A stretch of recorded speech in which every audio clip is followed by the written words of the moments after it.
Hello everyone, welcome to my channel one step to success. तो कैसे हैं आप सभी? आप सबका स्वागत करती हूँ अपने चैनल पर। जैसा कि आप सभी जानते हैं कि हम यहाँ पे आपकी डेली क्लासेस करा रहे हैं, तैयारी करा रहे हैं आपकी बीपीएससी की। जो भी यहाँ पे बिहार के स्टूडेंट्स हैं, कैंडिडेट्स हैं जो पढ़ना चाहते हैं, बीपीएससी की तैयारी करना चाहते हैं, तो उसके लिए यहाँ पे बहुत शानदार क्लास कराई जा रही है। डेली क्लास अटेंड कीजिए, आप लोग पढ़िए, ठीक है।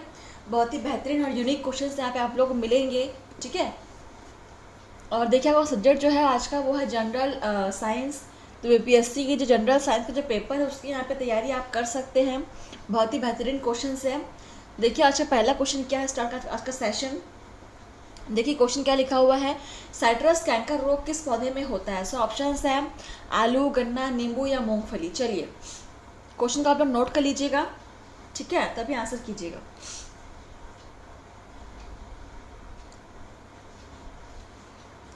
अच्छे से आप लोग समझ लीजिए क्वेश्चन में क्या पूछ रहा है आपसे। जी आपका विज्ञान का जो आपका जीव विज्ञान वाला पार्ट है उसका क्वेश्चन, ठीक है। उसमें से भी आपका दो पार्ट में डिवाइड जीव विज्ञान है ना। एक आपका होता है बॉटनी या जूलॉजी, यानी कि एक में आप पादप जगत के बारे में पढ़ते हैं और एक जंतु जगत के बारे में पढ़ते हैं। तो ये जो क्वेश्चन आप देख रहे हैं सारे आपके पादप जगत यानी बॉटनी के क्वेश्चन है, ठीक है। देखिए इसका आंसर क्या हो जाएगा। साइट्रस कैंकर जो है वो नींबू में होता है, ठीक है। Option c is correct. अगला क्वेश्चन देखिए 154, बीजों को सुषुप्तावस्था में रखने वाला वृद्धि रोधक हार्मोन है। तो ऑप्शन है इथिलीन, एब्सिसिक एसिड, ऑक्सीन या जिब्रेलिन। देखिए यहाँ पे ऑक्सीन बिल्कुल सही लिखा हुआ है। पिछली क्लास में हमने देखा था कि वो ऑक्सीन को ऑक्सीजन कर दिया था, तो वो ऑक्सीजन नहीं होगा, ऑक्सीन होगा, ठीक है। यहाँ बिल्कुल सही लिखा हुआ है। और जैसा कि मैंने कहा कि आपको यहाँ पे चाहे पादप जगत हो, चाहे पादप आपका विषय हो यानी कि बॉटनी से हो, चाहे जूलॉजी से आप बिलोंग करते हो, हर चीज़ को यहाँ पे आपको पढ़ना होगा, ठीक है। आपको सब कुछ यहाँ पढ़ना है, भौतिक विज्ञान, रसायन विज्ञान, पादप विज्ञान और जंतु विज्ञान, ठीक है। और यहाँ पे आपको हर चीज़ों से क्वेश्चंस भी आपको हम प्रिपेयर कराएंगे। तो आप लोग बस क्लास अटेंड कीजिए, कोऑपरेट कीजिए हमारे साथ। देखिए ऐसा कौन सा हार्मोन है जो सुषुप्त अवस्था में रखने वाला वृद्धिरोधक हार्मोन है। क्वेश्चन को नोट कर लिया आप लोगों ने। सही आंसर हो जाएगा एब्सिसिक एसिड, ठीक है। Option b is correct. इससे क्या होता है, जो बीज है वो सुषुप्त अवस्था में चले जाते हैं, मतलब कि वो बहुत टाइम के लिए वो एक तरीके से बोल सकते हैं कि उनमें कोई क्रियाएं नहीं होती, ठीक है। लेकिन जब भी उन्हें अनुकूल वातावरण मिलती है, न्यूट्रिशन मिलता है, भोजन मिलता है, तो वो फिर से उनमें वृद्धि होने लगता है। देखिए अगला क्वेश्चन 155, सत्य फल या ट्रू फ्रूट में से फलों कहा जाता है जिनके निर्माण में खालिस्तान होता है। तो ऑप्शन है बाह्य दलपुंज भाग लेता है, दलपुंज भाग लेता है, पुष्पासन भाग लेता है या अंडाणु भाग लेता है। आंसर कीजिए। सत्य फल हम किसे कहते हैं या ट्रू फ्रूट्स किसे कहते हैं।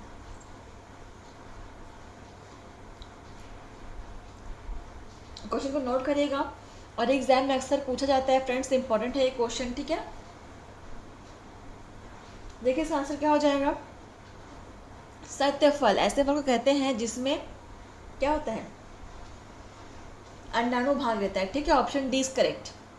चलिए अगला क्वेश्चन देखिए 156, इसको आपको सुमेलित करना है, ठीक है। यहाँ पे नीचे कूट भी दिया हुआ है तो थोड़ा सा मिनिमाइज करते हैं, फिर आपको कूट और ऑप्शन, हाँ अब दिख रहा आपको, ठीक है। देखिए फल दिया हुआ, अब फल का खाने वाला भाग दिया है, ठीक है। तो आपको मिलाना है कि कौन से फल का कौन सा खाने वाला भाग है और कौन सा हमें बिल्कुल सही दिया हुआ है। देखिए सेब, नारियल, गेहूँ, आम, और खाने वाला भाग है भ्रूणपोष, मध्यफल, पित्ती, पुष्पासन या भ्रूणपोष एवं भ्रूण। चलिए आंसर कीजिएगा।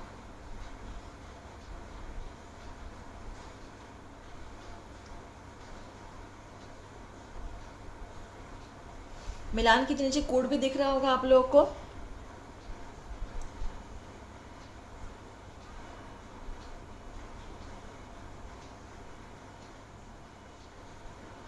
देखिए यहाँ पे मिलाते हैं। सेब का हम क्या खाते हैं, पुष्पासन खाते हैं, ठीक है। सेब का पुष्पासन हो जाएगा। नारियल का क्या कहा जाता है, नारियल का हम खाते हैं भ्रूणपोष, ठीक है। ऑप्शन फर्स्ट हो जाएगा नारियल का भ्रूणपोष। और देखिए यहाँ पे गेहूं का हमको नहीं पता है, लेकिन हमको आम का पता है कि आम का हम खाते हैं मध्य फल वित्ती, ठीक है। तो यहाँ पे डी का आपका 2 मध्य फल वित्ती, और बचा क्या आपका भ्रूणपोष एवं भ्रूण, तो गेहूं का ये दोनों हो जाएगा, ठीक है। देखते कौन सा मैच कर रहे हैं यहाँ पे, पहला का तीसरा, दूसरा का पहला, तो बिल्कुल सी और डी दोनों में दिख रहा होगा। अब सी का 4, तो बिल्कुल ऑप्शन डी इज करेक्ट, ठीक है। चलिए अगला क्वेश्चन देखते हैं। 157 नंबर, पौधों में पत्तियों द्वारा निर्मित भोजन को पौधे के अन्य भागों में पहुंचाता है, कौन पहुंचाता है। ऑप्शन है जाइलम, फ्लोएम, वार्षिक वलय या ये सभी। तो बहुत बच्चों वाला क्वेश्चन है ये, आंसर कीजिएगा कि पत्तियों द्वारा जो भोजन बनता है वो पौधों के अन्य भागों में कैसे पहुंचता है, कौन पहुंचाता है कहना चाहिए। तो वार्षिक वलय तो नहीं होगा, काट दो इसको, अब बताओ। इसलिए बच्चे अक्सर कंफ्यूज होते हैं कि जाइलम होगा कि फ्लोएम होगा। तो क्वेश्चन को आप नोट कर लीजिएगा। देखिए जाइलम जो होता है वो न्यूट्रिशन को या खनिज पदार्थों को मिट्टी से जड़ों के माध्यम से पौधे के ऊपरी भाग तक पहुंचाता है, जबकि फ्लोएम जो है वो पत्तियों में बने भोजन को पौधों के अन्य भागों तक पहुंचाता है, ठीक है। सो यहाँ पे राइट आंसर क्या हो जाएगा, phloem, option b is correct. Question number 158 देखिए, जाइलम उत्तक का प्रमुख कार्य क्या है। सो ऑप्शन यहाँ पे दिया हुआ है, पौधों को यांत्रिक दृढ़ता प्रदान करना, जल एवं खनिज लवणों को संवहन, पत्तियों द्वारा निर्मित भोजन को अन्य भागों में पहुंचाना, ए एवं बी दोनों।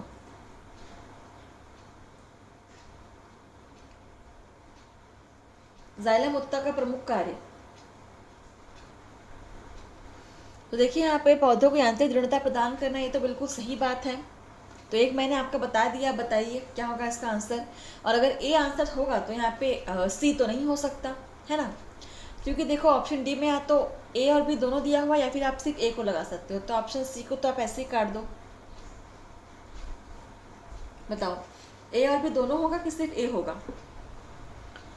अभी आपका ऑप्शन दिया हुआ है खनिज एवं लवण, जल एवं खनिज लवणों का संवहन। तो मैंने आपसे कहा था कि जाइलम बिल्कुल मिट्टी से जो खनिज लवण है उनका शोषण करके पौधे के ऊपरी भाग तक पहुंचाता है। तो सही आंसर यहाँ पे आपका दोनों ही हो जाएगा, ऑप्शन डी हो जाएगा, ए एवं बी दोनों, है ना। क्वेश्चन नंबर देखिए अगला 159, पौधों की जड़ों एवं तनों के शीर्ष पर पाए जाने वाले वृद्धि उत्तक हैं। सो ऑप्शन है जाइलम उत्तक, शीर्षस्थ विभ्योतक, पार्श्व विभ्योतक, उपरोक्त में से कोई नहीं। तो पौधों की जड़ों एवं तनों के शीर्ष पर पाए जाने वाले वृद्धि उत्तक कौन से हैं।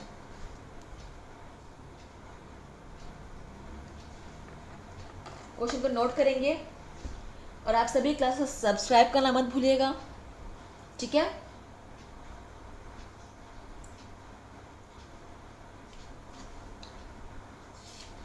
चलिए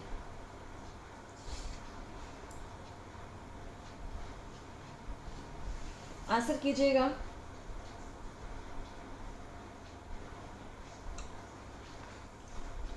इसका आंसर क्या हो जाएगा, 159 क्वेश्चन नंबर। नोट करेंगे क्वेश्चन को, यहाँ पर सही आंसर देखिए शीर्षस्थ विभ्योतक हो जाएगा, ठीक है। ऑप्शन आपका बी इज करेक्ट। अगला क्वेश्चन देखिए 160 नंबर क्वेश्चन आपका क्या है, संग्रथित फल का उदाहरण है। संग्रथित फल, ठीक है। सो ऑप्शन है शहतूत, कटहल, गूलर या ये सभी। संग्रथित फल किसे कहते हैं, क्या समझते हैं आप संग्रथित से। चलिए नोट करिए क्वेश्चन को।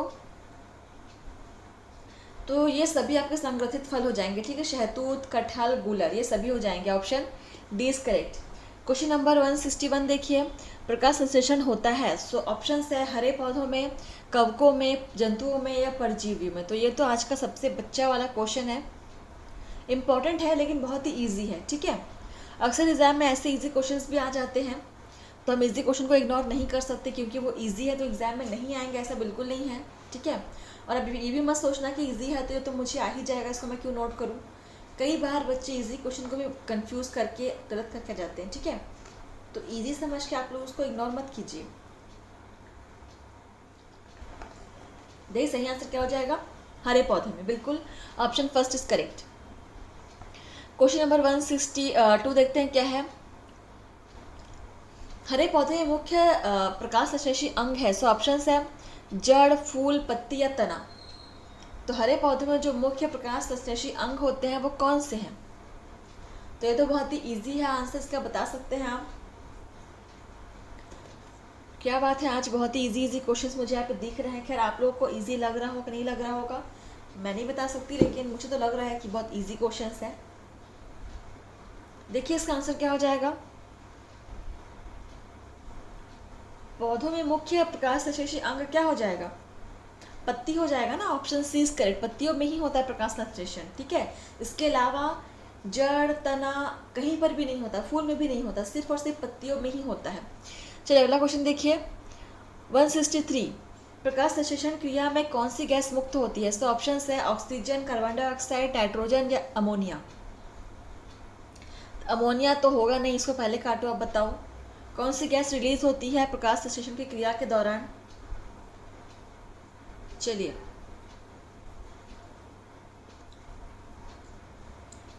ऑक्सीजन, ठीक है, ऑप्शन फर्स्ट इसका। अब यहाँ पे देखिए ऑक्सीजन ही होगा, ठीक है, यहाँ पे ऑक्सीजन मत कर देना, यहाँ पे ऑक्सीजन ही होगा। चलिए अगला क्वेश्चन देखिए 164, क्या है आपका, प्रकाश संश्लेषण की दर सबसे अधिक किस रंग के प्रकाश में होती है? सो ऑप्शन है बैंगनी, लाल, हरा या नीला। तो किस रंग के प्रकाश में सबसे अधिक प्रकाश संश्लेषण की दर होती है? सबसे अधिक प्रकाश संश्लेषण कौन से रंग में होता है बोल रहा है, ठीक है। क्वेश्चन को नोट कर लेंगे, ये क्वेश्चन इंपॉर्टेंट है फ्रेंड्स।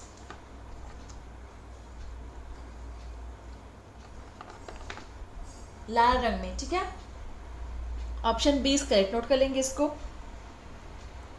क्वेश्चन नंबर देखिए अगला 65, ये थोड़ा सा बड़ा क्वेश्चन है, इसको देखते हैं क्या है। हाँ यहाँ पे समीकरण दिया हुआ है, प्रकाश संश्लेषण का रासायनिक समीकरण है, यानी फोटोसिंथेसिस का यहाँ पे रासायनिक समीकरण दिया हुआ है और आपको बताने कौन सा समीकरण बिल्कुल सही है, ठीक है। तो केवल एक ही समीकरण है जो यहाँ पे सही दिया हुआ है प्रकाश संश्लेषण का, बताइए कौन सा हो जाएगा। देखिए तो 6CO2 + 12H2O सभी में यहाँ पे दिया हुआ है, तो पहले के दोनों तो बिल्कुल सही है, और पर्णहरित और प्रकाश की उपस्थिति में होता है भी बिल्कुल सही दिया हुआ। देखिए प्रोडक्ट क्या बन रहा है, प्रोडक्ट में ही आपका डिफरेंस है, ठीक है, यहीं से आपको आंसर मिलेगा। सबसे पहले आपका क्या बनेगा, क्या बनेगा, स्टार्च बनेगा, ठीक है। देखिए यहाँ पे स्टार्च कहाँ दिख रहा है आपको,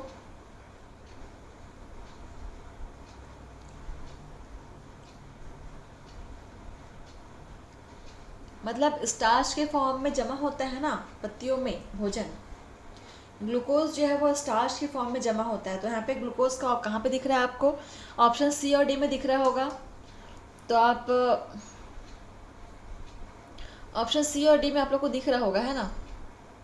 तो पहला और दूसरा को तो काट दो, सी और डी में देखो C6H12O6 दोनों में ही दिख रहे हैं, और जल भी बनता है 6H2O, जल भी दोनों में ही बन रहा है। अब यहाँ पे देखो प्रकाश संश्लेषण में कौन सी गैस रिलीज होती है, क्या बताया था हमने, ऑक्सीजन गैस रिलीज होती है कि नहीं होती है, होती है ना। तो ऑक्सीजन गैस तो हमें केवल एक ही में दिख रहा है, ऑप्शन सी में ही दिख रहा है। तो बिल्कुल यहाँ पे आपका आंसर क्या हो जाएगा, ऑप्शन सी हो जाएगा, ठीक, क्योंकि यहाँ पे ग्लूकोज भी दिख रहा है, ऑक्सीजन भी दिख रहा है, प्लस जल भी दिख रहा है। तो ऑप्शन सी इज करेक्ट, इसको आप नोट कर सकते हैं। चलिए देखते हैं अगला क्वेश्चन क्या है आपका, अच्छा क्वेश्चन था ये। 66, प्रकाश संश्लेषण में ऊर्जा परिवर्तन का क्रम है। तो ऑप्शन है प्रकाश, रासायनिक, यांत्रिक प्रकाश, रासायनिक, विद्युत प्रकाश, रासायनिक या उपरोक्त सभी। तो किस क्रम में यहाँ पे ऊर्जा का परिवर्तन होता है प्रकाश संश्लेषण में? ये बहुत ही अच्छा क्वेश्चन है, इसको आप मार्क कर लिए, इंपॉर्टेंट है, नोट कर लीजिएगा। प्रकाश से रासायनिक ऊर्जा में कन्वर्ट होता है, ठीक है, option b is correct, note कर लेंगे, ऑप्शन बी। क्वेश्चन नंबर 167 देखिए, क्लोरोफिल निर्माण के लिए आवश्यक तत्व है। सो ऑप्शन है कैल्शियम, लोहा, लोहा मैग्नीशियम, मैग्नीशियम जिंक, उपरोक्त सभी। तो क्लोरोफिल के निर्माण के लिए आवश्यक तत्व क्या है? क्वेश्चन नंबर 167 बहुत ही अच्छा क्वेश्चन है, ये भी इम्पोर्टेंट है, मार्क कर लीजिएगा। और फ्रेंड्स आप लोग कमेंट करके बताएंगे कि आपने कितने क्वेश्चन सॉल्व किए हैं, ठीक है। आपकी फीडबैक्स हमारे लिए बहुत ज़रूरी है। और ऐसे ही आप लोग पढ़ते रहिए, कोऑपरेट करते रहिए हमारे साथ, क्योंकि हम भी यहाँ पे आप लोग के लिए ही मेहनत कर रहे हैं। देखिए यहाँ पे लोहा और मैग्नीशियम दोनों आवश्यक है, किसके लिए? क्लोरोफिल के निर्माण के लिए। ऑप्शन बी इज करेक्ट, लोहा और मैग्नीशियम। 168 देखिए क्वेश्चन नंबर क्या है। पत्तियों का हरा रंग होता है क्योंकि इसमें उपस्थित होता है, तो क्या होता है उपस्थित? ऑप्शन है हरा रंग, लोहा, क्लोरोफिल, या उपयुक्त में से कोई नहीं। तो पत्तियों का रंग हरा होता है, क्यों होता है? ऐसा क्या इसके अंदर होता है कि इसका रंग हरा हो जाता है? सभी को पता है पत्तियों को हरा रंग कौन देता है? क्लोरोफिल देता है, ठीक है। Option c is correct. Question number 169 और आज का हमारा लास्ट क्वेश्चन है इस सेशन का। देखिए क्या है। दिन के समय पौधे, देखते हैं क्या है ऑप्शंस में। ऑक्सीजन लेते हैं तथा कार्बन डाइऑक्साइड छोड़ते हैं, कार्बन डाइऑक्साइड लेते हैं तथा ऑक्सीजन छोड़ते हैं, कार्बन डाइऑक्साइड लेते हैं तथा नाइट्रोजन छोड़ते हैं, या उपरोक्त में से कोई नहीं। तो दिन के समय जो पौधे हैं वो क्या करते हैं, क्या लेते हैं और क्या छोड़ते हैं?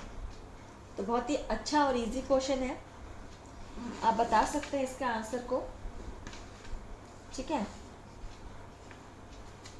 चलिए बताइए इसका आंसर क्या हो जाएगा। चलिए तो देखिए फ्रेंड्स, दिन के समय जो पौधे हैं वो क्या लेते हैं? कार्बन डाइऑक्साइड लेते हैं और क्या छोड़ते हैं? ऑक्सीजन छोड़ते हैं, बिल्कुल सही बात है, ठीक है। तो हमारा ऑप्शन यहाँ पे बी सही हो जाएगा, ठीक है। लेकिन रात के समय जैसे इसका अपोजिट होता है। रात के समय क्या करते हैं हम? रात के समय जो प्लांट्स हैं वो ऑक्सीजन को लेते हैं और कार्बन डाइऑक्साइड छोड़ते हैं, ठीक है। इसीलिए कहते हैं कि रात के समय पेड़ के नीचे नहीं सोना चाहिए, यही रीज़न है फ्रेंड्स। तो आप कभी भी रात के समय पेड़ के नीचे आप नहीं सोएंगे, ठीक है। चलिए तो आपका सेशन जो है यहीं पर समाप्त होता है। आप लोग ऐसे ही पढ़ते रहिए, मेहनत करते रहिए, ठीक है। क्लास अटेंड करते रहिए ऐसे ही। चलिए फ्रेंड्स, आज के लिए बस इतना ही। धन्यवाद, मिलते हैं अगले सेशन में। धन्यवाद।